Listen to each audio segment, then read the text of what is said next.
Josué capítulo 3, versículo 5.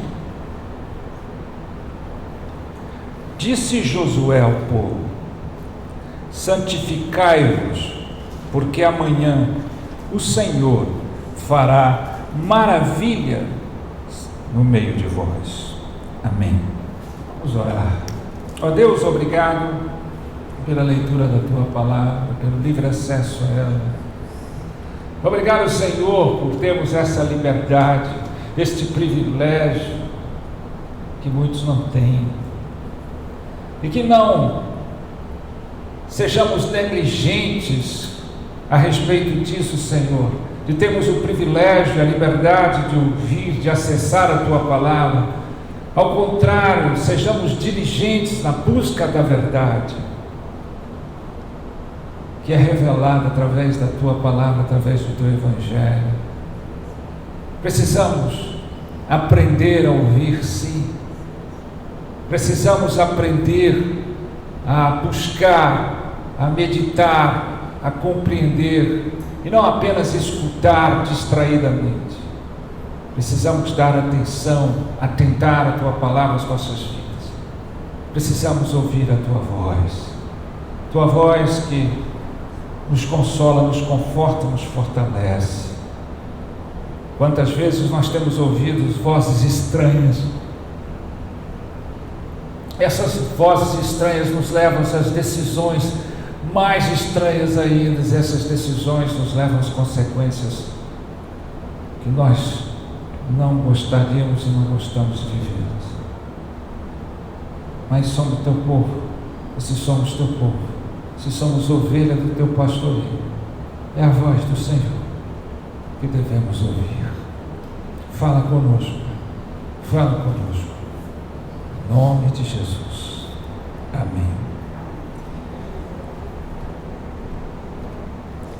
Aleluia. Você tem pensado no seu amanhã? Você tem refletido no seu futuro? O que você realmente sente e pensa acerca do seu amanhã, do seu futuro? Quando a gente fala sobre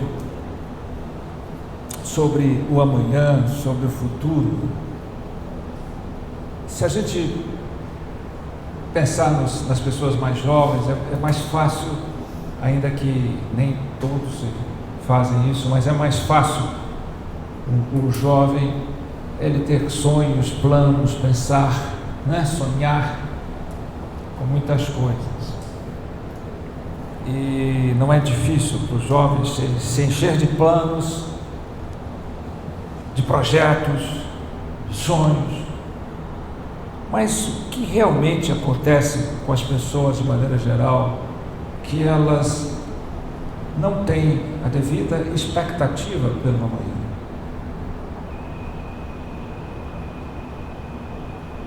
E olhando para o contexto da nossa vida cristã,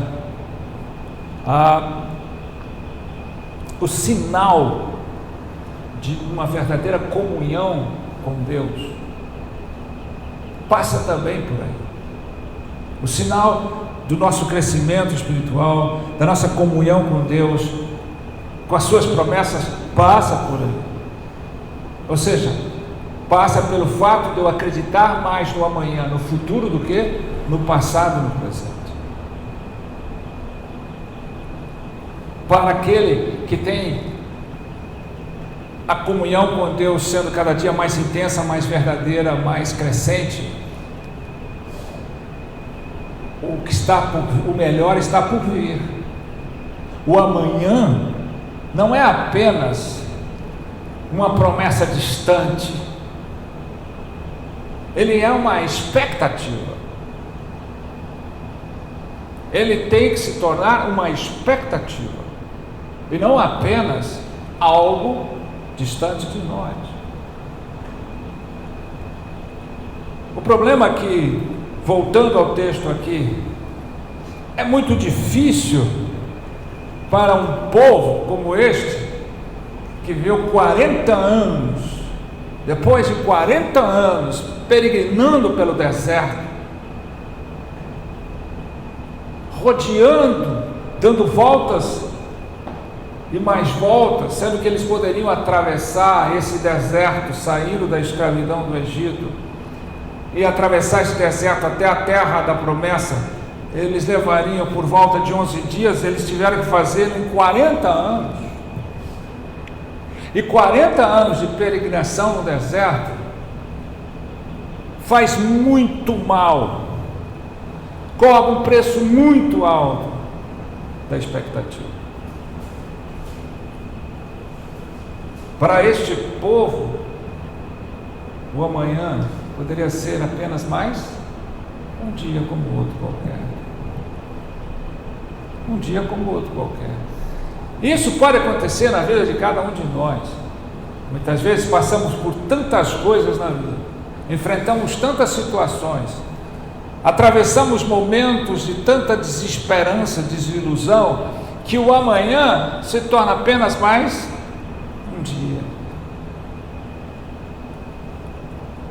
Aliado a isso, temos essa filosofia que comanda a sociedade de maneira geral, esse hedonismo, que faz com que o aqui, o hoje seja importante, tanto que o ditado é comamos,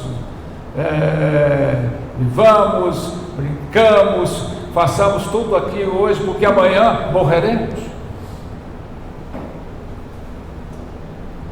Importante é o hoje. Mas para aquele que tem comunhão com Deus, o amanhã não só tem um significado muito grande, não só tem um sentido muito grande, um valor muito grande, ele tem que ser uma expectativa de nossas vidas. Ele tem que ser uma expectativa de nossas vidas. Por quê? Porque aprendemos que a dimensão mais importante da vida de um cristão não é o passado, mas é o futuro. A pergunta mais importante não é de onde eu vim, mas é para onde estou indo.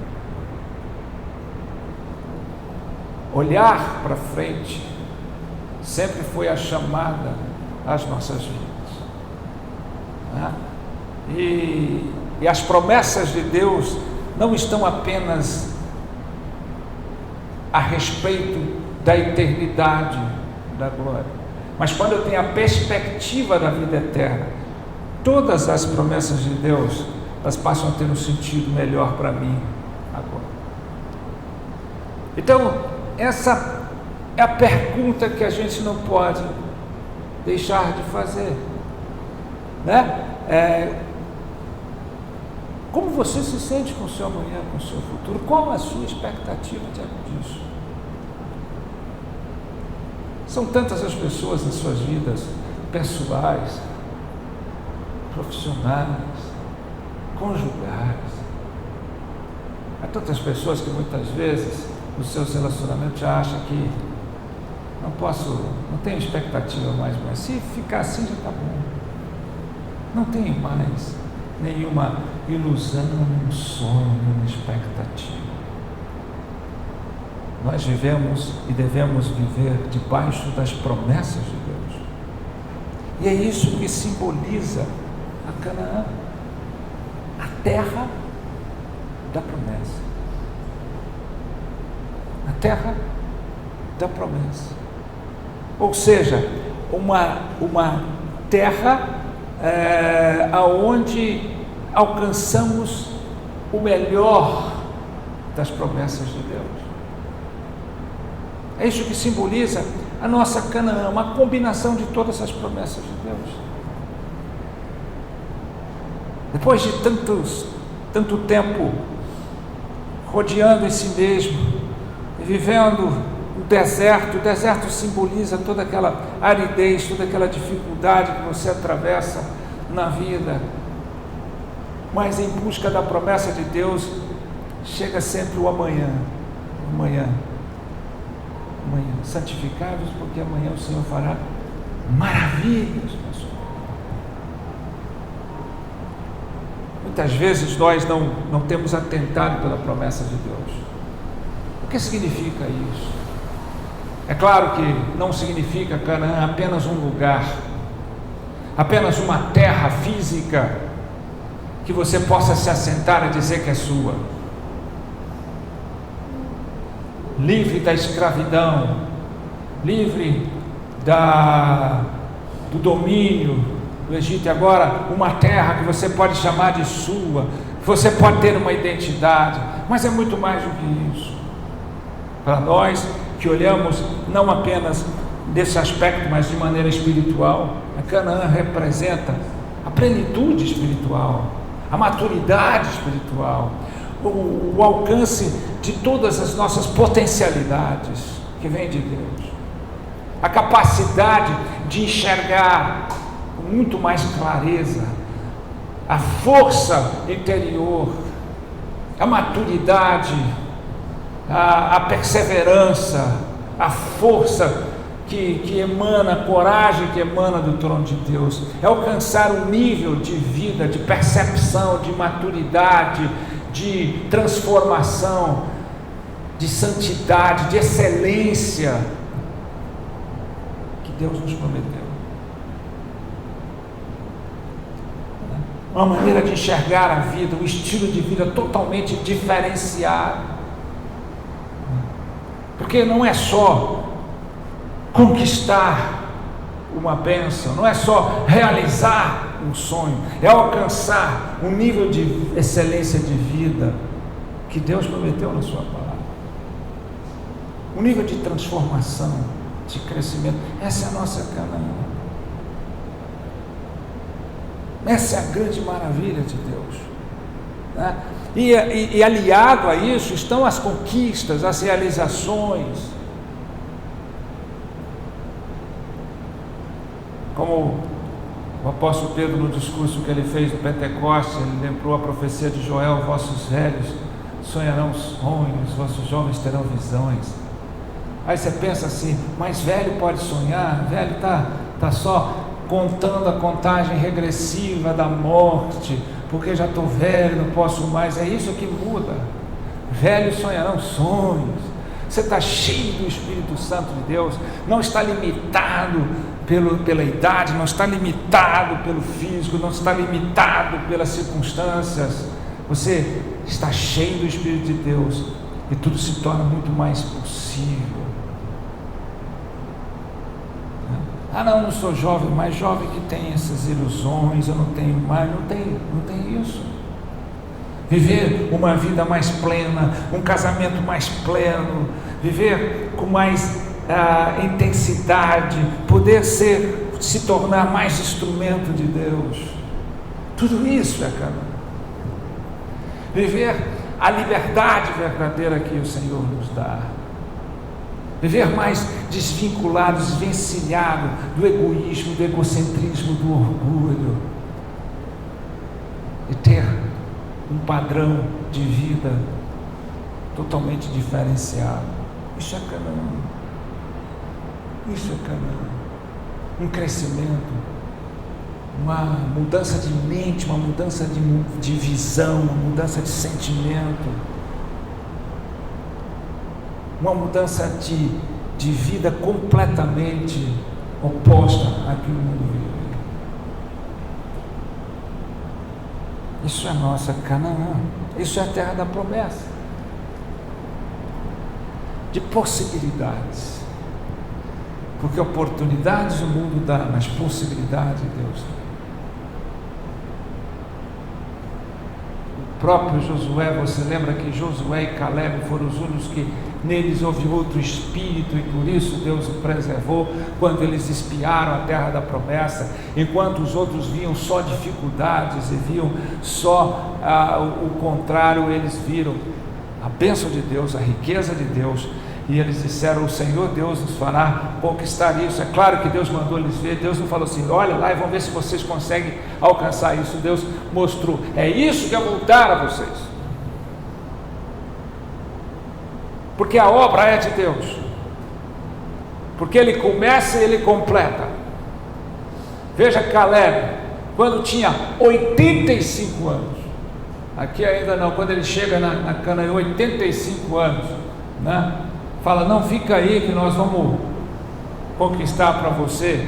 O cara com 85 anos não vai estar na frente de batalha do seu exército lá guerreando para conquistar. Ele falou, eu tinha 40, hoje tenho 85 anos, quando o Senhor fez a promessa, e o Senhor vai me dar, e eu vou conquistar a minha terra, e Ele liderou, e Ele foi à frente, e Ele venceu. Isso é promessa de Deus, é você não se sentir velho, é você não se sentir acabado, é você não desistir, é você não se sentir inútil, é você não se sentir vazio, é você não se sentir sem significado, sem propósito, é você saber que mesmo diante das suas limitações, o ilimitado de Deus faz por nós, faz por nós. É você não começar a ser pessimista, a olhar distorcidamente para você, a não pensar o que erroneamente o que Deus tem para você. Isso é promessa de Deus, isso é caminho. É você conseguir olhar no espelho e enxergar como Deus te vê. É você olhar para a vida e ver como Deus vê. Não existem obstáculos para o que crê. Não existem impossíveis para o que crê. Porque é Deus que comanda todas as coisas. Agora, veja que entre essa terra prometida e povo, existia um Jordão. Um Jordão transbordando. Com enchente total. O Jordão não é um obstáculo. O Jordão não simboliza um obstáculo entre nós e a terra prometida. Ele simboliza um caminho que nós temos que atravessar. Né? Jordão significa o lugar que se desce.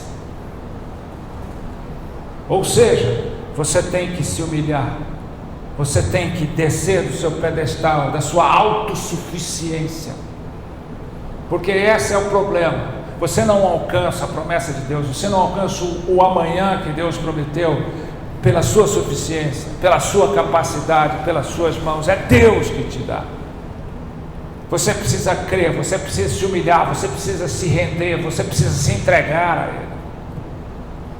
Você precisa deixar para trás toda essa autossuficiência, todo esse orgulho, toda essa prepotência de achar que você pode por si mesmo, ou que você pode ajudar Deus a fazer o que só Ele pode fazer.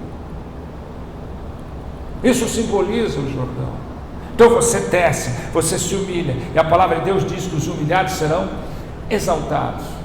Se o meu povo, que se chama pelo meu nome, se humilhar, orar, buscar a minha face e se converter dos seus maus caminhos, então eu ouvirei dos céus, perdoarei os seus pecados e sararei a sua terra. O que falta é isso. Você não alcança as promessas de Deus, você não alcança esse amanhã, você não alcança as maravilhas de um amanhã bendito se você não descer. Se você não descer. Quando em Jeremias capítulo 18, quando veio a palavra do Senhor ao profeta, disse: levanta e desce, vá à casa do oleiro, e lá te farei ver as minhas coisas. E lá ele desceu, ele tinha que descer, e descendo ele foi ver o oleiro fazendo a obra, e o vaso que ele estava fazendo quebrou, e ele fez dele outro vaso, e Deus falou: assim como o oleiro fez do barro outro vaso, eu também não posso fazer com você, ó casa de Israel. Vós sois barro e eu sou oleiro. Então precisa descer, precisa se entender e se reconhecer como barro nas mãos do oleiro, precisa deixar para trás, é um sinal, né? Por isso que o batismo do Jordão significava um sinal de que você deixou a velha vida, de que você deixou a sua autossuficiência, de que você deixou aquela coisa de eu sei e eu faço, as suas experiências, porque o amanhã que Deus promete não é devido à sua experiência pessoal, mas é a sua experiência com Deus. Então tem um Jordão para atravessar, tem um Jordão para atravessar. O Jordão, aonde você desce, simboliza você tem que descer. Você tem que entender que é Deus que abre. Você tem que entender que é Deus que faz. Você tem que deixar a sua autossuficiência e se entregar à dependência de Deus. Porque é Ele, o Senhor de todas as coisas. Ele é o Senhor dos nossos amanhãs. Ele é o Senhor das promessas. Ele é fiel para fazer cumprir. E eu tenho que me entregar a Ele, para que veja a promessa dele se cumprindo em nossas vidas. Outra coisa interessante para a gente entender sobre o amanhã é que essas maravilhas de Deus do amanhã, as maravilhas que tanto nós devíamos almejar, buscar e ter expectativa, elas requerem santidade, santificação. Santificai-vos, porque amanhã o Senhor fará maravilhas em vós. Sem santificação não vai. E a santificação não é um rito, é uma consagração que você faz a Deus, é uma entrega que você faz a Deus. E muitas vezes a gente quer alcançar as promessas de Deus, o amanhã de Deus, sem santificação. Sem santificação ninguém verá a Deus. Ninguém verá a Deus. Muitas pessoas perguntam: qual será a vontade de Deus para a minha vida? A única resposta literal e objetiva da Bíblia é a vossa santificação. Essa é a vontade de Deus, a vossa santificação. Então, santificai-vos, limpai-vos, lavai-vos de toda a imundície do mundo, do pecado, dos maus costumes, daquilo que te afasta de Deus, porque sem isso aí você não vai ver as maravilhas de Deus. Elas requerem a sua santificação, elas requerem a sua consagração, elas requerem que você entregue o seu coração, elas requerem que você reconheça a sua imundície, elas requerem que você se lave, se limpe. E uma das coisas que lavam a vida da gente é a água da palavra de Deus, do Evangelho.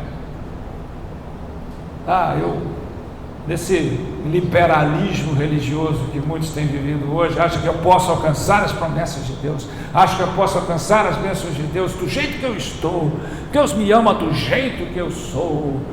Não, Deus não te ama do jeito que você está. Ele pode te chamar do jeito que você está, do jeito que você é, mas para te transformar naquilo que Ele quer, naquilo que é propício. Porque o chamado para as nossas vidas é para sermos discípulos de Jesus. E o discípulo é aquele que quer e deve ser igual ao Mestre. Então, santificai-vos. Tem muita gente que quer ouvir Deus falar, tem muita gente que quer dizer que cultua a Deus, vem para a igreja para adorar e cultuar a Deus, sem santificação. O atributo mais importante quando você vem ao culto, o atributo mais importante de Deus é a santidade. Você está diante de um Deus santo, e você não pode adorar sem santidade, sem santidade, sem temor. Então, santificai-vos, buscai as coisas santas, purificai-vos, se arrepender diante de Deus, se colocar diante de Deus, se limpar diante de Deus, constantemente. A santificação é ato contínuo, mas ninguém consegue alcançar as maravilhas do amanhã sem que hoje se santifique, se consagre. Se fosse assim, Deus é bem do jeito que vocês estão, porque vocês vão alcançar as minhas maravilhas. Não, santificar. Se você vai adentrar a promessa, se você quer ver minha maravilha, santifica-te, consagra-se. E não basta isso só, Um outro passo é que o milagre, ele dependia dos sacerdotes dar o primeiro passo. Engraçado, por 2 vezes Deus abriu o caminho para o povo, uma no Mar Vermelho e agora, 40 anos depois, no Rio Jordão.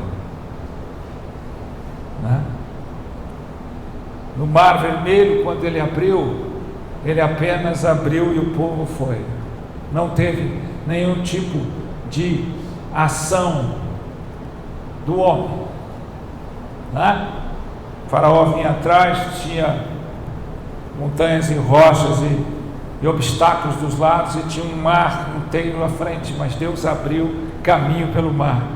Então, para se livrar do Egito, para se livrar da escravidão, né? Ele abriu o homem. Agora, para alcançar a terra prometida, ele exigiu o primeiro passo. Ele exigiu uma posição do homem, né? Dá o primeiro passo, ou seja, confie nas minhas promessas, creia que eu vou abrir o caminho, que eu vou te possibilitar, que eu vou te dar, que eu vou cumprir. Olhando o contexto, a gente pode imaginar eles lá todos, os sacerdotes carregando a arca à frente, olhando aquele rio com aquela corrente de água passando, porque ele estava totalmente cheio, né? Estava transbordando, segundo o relato bíblico, ou seja, não estava no seu estado normal, tranquilo, de águas tranquilas, ele estava com correntes de água transbordando. Você já entrou num lugar onde as águas estão inundadas e as águas vêm com aquela força toda, né? E Deus falou: agora eu quero ver, dar o primeiro passo. Uma das coisas mais difíceis e que não dá para explicar aqui agora,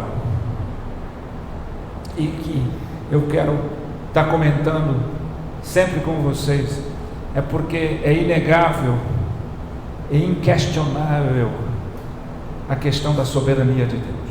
Deus é soberano. Se nós não entendermos a soberania de Deus, nós não vamos entender o Evangelho, e o Evangelho vai se descaracterizar, porque ele se fundamenta sobre a doutrina da soberania de Deus.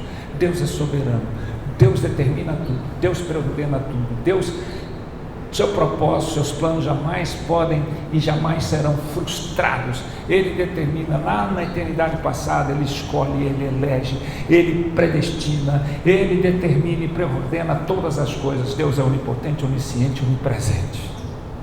Ele é soberano. Nenhuma folha de uma árvore cai sem a permissão de Deus. O fato é que, ao entender a soberania de Deus, e ao ligar ela com a responsabilidade humana, fica muito difícil de explicar. Porque cabe ao homem crer, cabe ao homem fazer, e ele geralmente parece que há uma contradição. Muitas vezes ele diz, a soberania diz que Deus faz todas as coisas, inclusive a fé é um dom de Deus, mas ele chama o homem a crer. Se você confessar com a tua boca que Jesus é o Senhor e crer com o seu coração que ele ressuscitou no último dia, será salvo tu e tua casa. Da mesma forma que ele fala: o meu Pai me deu, eu conheço meu Pai me conhece, e eu dou a conhecer aqueles que meu Pai me deu. No versículo 27 do capítulo 11 de Mateus, no 28 ele diz: vinde a mim todos que estáis cansados. Parece uma contradição. Explicar isso não é fácil. Como explicar a soberania de Deus e ao mesmo tempo a responsabilidade humana? Eu quero dizer para vocês que eu já li, já estudei e já vi grandes estudiosos, grandes eruditos, grandes teólogos, e você sabe qual a conclusão que se chega? Nenhuma. Nossa mente não é capaz de entender exaustivamente, de entender perfeitamente essa questão da soberania de Deus e a responsabilidade humana. É como se fosse um paradoxo, um meio paradoxo. É como se fosse duas linhas paralelas, uma linha de um trem que estão juntas, conectadas, nenhuma anula a outra, e isso é uma verdade, mas que elas vão se encontrar lá na frente. E hoje nós não vamos entender só na glória, nós não temos a capacidade. Se console, se conforte com isso, que esse entendimento exaustivo não vai existir. Uma coisa é: Deus é soberano, a soberania de Deus é o fundamento de todas as coisas, E o homem é responsável pelos seus atos, o homem é responsável por crer. E essa não anula, uma coisa não anula a outra, ainda que nós não venhamos a entender. É a mesma coisa da Trindade, né? Três pessoas numa mesma essência. Tentar explicar isso logicamente não é muito fácil, que também para muitos é uma questão de contradição. Como pode ser três pessoas, uma única essência? É um Deus politeísta, não é um Deus monoteísta? E aí a gente tem que entender que não é uma contradição, pois a lei da não contradição diz que uma pessoa não pode ser e não ser ao mesmo tempo numa mesma relação. Então você pode ser pai e pode ser filho ao mesmo tempo, mas não na mesma relação. Então não é uma contradição, é um paradoxo, é uma linha paralela que vai se encontrar lá no fim. E nós não temos muito mais do que Deus nos deu de suficiência para entender e para crer. Por quê? Porque nossa mente não consegue entender perfeitamente os mistérios de Deus. Por isso que Deus diz lá, né, em Romanos, na carta de Paulo: insondáveis são os seus pensamentos, inescrutáveis. Quem aconselhou Deus? Quem pode entender as coisas de Deus? Né? Então, mas aqui também está isso. Deus faz tudo, Deus vai fazer tudo, mas há uma responsabilidade. Vocês têm que dar o primeiro passo. Vocês têm que tomar a decisão. Vocês têm que dar o primeiro passo, né? Assim que você molhar as plantas dos vossos pés, Deus começou a abrir o Jordão. Deus começou a abrir o Jordão, as águas começaram a cessar e um caminho se colocou dentro do povo de Deus. Então o milagre dependia dos sacerdotes dar o primeiro passo. Nós muitas vezes ficamos sentados esperando que as coisas aconteçam, né? E muitas vezes Deus exige o quê? O primeiro passo, a decisão, a vontade, a decisão, né? A busca do maior valor. Deus vai fazer tudo. Deus é que faz todas as coisas. É a soberania de Deus exercendo todas as coisas. Mas também nós não podemos esquecer da nossa responsabilidade. Nós temos que dar o primeiro passo. O adversário da fé não é o medo, não é a dúvida, não é a incerteza, não é a insegurança. O adversário da fé é a inércia. Certamente aquele povo estava inseguro, com medo, duvidando o que vai acontecer. Aí você fala, mas eles já viram tantos milagres, eles viram o mar vermelho abrindo, eles viram tudo isso. Nós já vimos tantas coisas de Deus, ainda continuando duvidando. Nós vemos Deus operar em nossas vidas tantas vezes, e mesmo assim, quando aparecem situações, nós ainda ficamos tremendo em dúvidas. A palavra de Deus diz que nos mostra duas multiplicações, dois eventos de multiplicação dos pães. Jesus multiplicou os pães de Deus, e na segunda vez eles continuaram não crendo de novo, mesmo vendo o que aconteceu. Já era suficiente para dizer: se o Senhor fez lá, o Senhor faz cá. Se eu andei uma vez por sobre as águas, eu ando duas vezes. Se aconteceu comigo uma vez, pode acontecer mais vezes. Mas não, a gente sempre treme, duvida, fica inseguro. E aí está. Esse povo também estava, mas Deus queria que eles fossem um povo de fé, que eles confiassem nas promessas de Deus. Ninguém tem o milagre do amanhã se não confiar nas promessas de Deus, e para isso você tem que dar o primeiro passo. Gratidão para Deus não é você dizer: eu te agradeço, obrigado, meu Deus, e fazer esse discursinho todo dia que você ouve por aí. Eu agradeço a Deus todos os dias, eu agradeço a Deus todos os dias, todo dia de manhã eu levanto, agradeço a Deus o ar que eu respiro, eu agradeço a Deus pela chuva, pela minha família, pela minha casa, eu agradeço a Deus todos os dias. Gratidão para Deus é você confiar nas suas promessas. Esse é o ato de gratidão que você diz a Deus: eu confio em Deus, eu confio nas promessas de Deus, eu confio que mesmo naquilo que eu não vejo, porque fé é a certeza das coisas que se esperam e a prova das que não se veem. Aquelas pessoas precisavam ter certeza da promessa de Deus e precisavam ter a prova de que eles não viam a situação, mas é trazer à realidade aquilo que ainda não é, mas sabiam que se Deus mandou dar um passo, é porque Ele tem algo para fazer.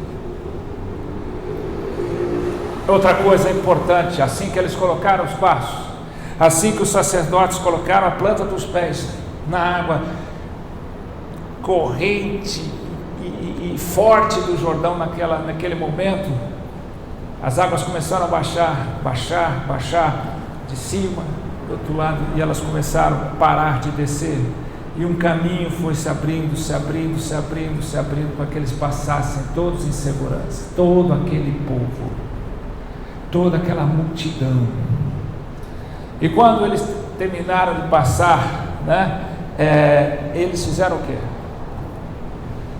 Já acampados ali do outro lado da margem, na terra da promessa, eles levantaram um memorial, as 12 pedras, representando as 12 tribos, em memorial por aquilo que Deus tinha realizado. A conclusão de uma maravilha, de um amanhã maravilhoso na presença de Deus, requer que nós façamos ação de graça, levantemos um memorial, para nunca nos esquecermos de que Deus é Deus e de que Ele é fiel para cumprir as suas promessas, e de que com Ele nós sempre teremos um amanhã melhor. O choro pode durar uma noite inteira, mas a alegria vem pela manhã. Então nós precisamos levantar esse memorial e entender o que Deus fez por nós, que nós só temos uma manhã porque nós somos separados por Deus. Nós só temos uma manhã porque Deus nos dá, e nós precisamos ter a expectativa dessa manhã e saber que devemos render ação de graças a Deus, para nunca nos esquecermos de que sempre temos um futuro, porque Deus nos separou, nos escolheu, nos elegeu, e Ele fez tudo por amor, por graça, porque Deus nos ama. Deus ama quem? Os seus eleitos. Deus ama quem? O seu povo. Deus ama a Ele porque sabia que esse povo ia um dia crer nele? Não. Deus amou antes que ele pudesse pensar nisso. Por quê? Só Ele sabe. Ele teve misericórdia de quem Ele quer, Ele se compadece de quem Ele quer, Ele sabe todas as coisas, Ele é soberano. Nós nunca vamos entender porque Deus fez isso, a não ser lá na glória, quando a gente vai poder ter uma clareza maior. Então nós devemos levantar o memorial. Há um erro muito grande sobre as nossas vidas, porque nós sempre estamos perdendo a perspectiva no futuro, porque esquecemos de dar ação de graças, voltar para Deus, levantar o memorial para dizer: o meu Deus é um Deus de promessas, e Ele cumpre as promessas. O meu Deus é um Deus que sempre me dá uma manhã melhor. O melhor sempre está por vir, e eu preciso olhar para isso. Então, a conclusão de uma maravilha, de uma manhã maravilhosa, é ação de graça, é levantar o memorial e não esquecer do que Deus é, e do que Deus fez, e do que Deus faz por nós. Amém? Então eu lhe pergunto, e o nosso amanhã? Você tem pensado nisso? Volta à pergunta inicial. A nossa terra prometida, a Canaã de nossas vidas, aonde nós podemos alcançar um nível de excelência de vida, de plenitude de vida, de maturidade espiritual, de percepção, de relacionamento, de intensidade, que a gente ainda nem imagina. Há um Jordão entre nós e essa manhã, e essa terra. O primeiro passo é o mais difícil. Sempre. O primeiro passo é o mais difícil. É mais fácil ficar esperando.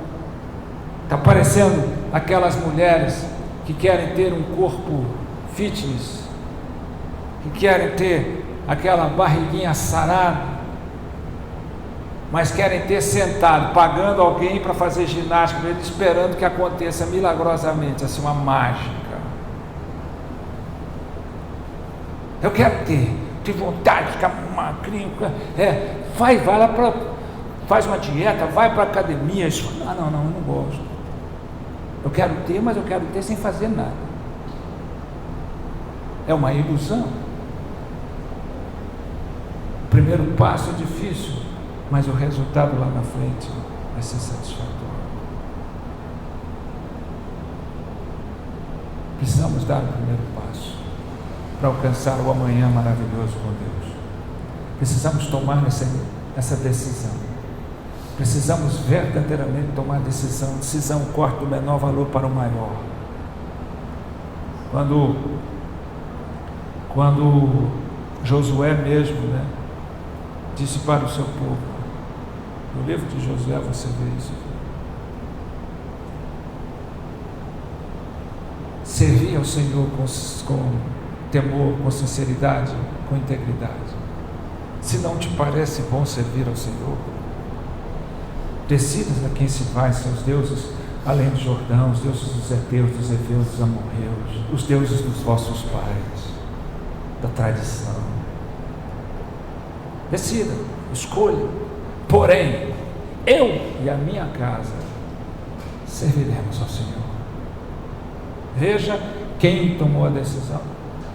A escolha é sua. Você decide. Você decide. Dá o primeiro passo. E Deus faz tudo. Deus faz tudo. A sua decisão, o seu primeiro passo não implica no desmoronamento da soberania de Deus e nem implica que você está ajudando Deus a fazer o que só Ele pode fazer. Implica na sua responsabilidade humana. Entenda ou não entenda, se acomode com o fato de que você não vai entender perfeitamente isso. Mas você vai entender que a fé vem pelo quê? Pelo ouvir pela palavra de Deus. Por isso que você tem que aprender a ouvir, aprender a pregar. Quem vai ouvir se não tem quem pregue? Quem vai pregar se não tem quem envie? Temos que pregar o Evangelho de Cristo. É aí que vem a fé. Tome a decisão. Tome a decisão, você tem que, e nós temos que molhar os pés que estão empoeirados, pés que estão secos, pés que estão castigados, pés que estão sujos pela relutância em fazer o que Deus quer, em viver o que Deus promete. Quantas vezes resistimos, relutamos em dar o passo, em nos entregarmos a Deus, em fazermos o que Deus está fazendo. Tem que molhar os pés, porque eles estão secos, judiados, imundos, empoeirados pela relutância da nossa vida. Não, agora não, amanhã, depois. Eu ainda tenho que fazer muita coisa. Passamos uma vida no deserto e não vemos o que o deserto faz com a gente. Você tem que molhar os pés, você tem que dar o primeiro passo e deixar que o Senhor te purifique, te lave por inteiro e te coloque na terra da promessa. Te dê o amanhã. Não adianta. Por isso que você tem que santificar, por isso que você tem que entender. E você tem que dar o primeiro passo. Eu espero que essa mensagem traga a você mais uma perspectiva. Tem tanta gente que está cansado, desiludido com o seu casamento, com a sua vida profissional, com a sua vida pessoal. Tem tanta gente que acha que a vida é assim. Tem tanta gente que não espera que o amanhã possa se tornar melhor. Agora já estou velho, agora as coisas já passaram, agora os anos já passaram, agora eu já vivi o que tinha que viver, agora não dá. E não. Se você está pensando assim, é porque você não está tendo uma comunhão verdadeira com Deus. Se você está pensando assim, é porque você está acreditando mais no passado do que no futuro. E se você está acreditando mais no passado e no futuro, é porque você ainda não tem uma comunhão verdadeira com Deus. Porque aquele que tem o melhor sempre está por vir. Amém? Vamos ficar de pé, vamos orar.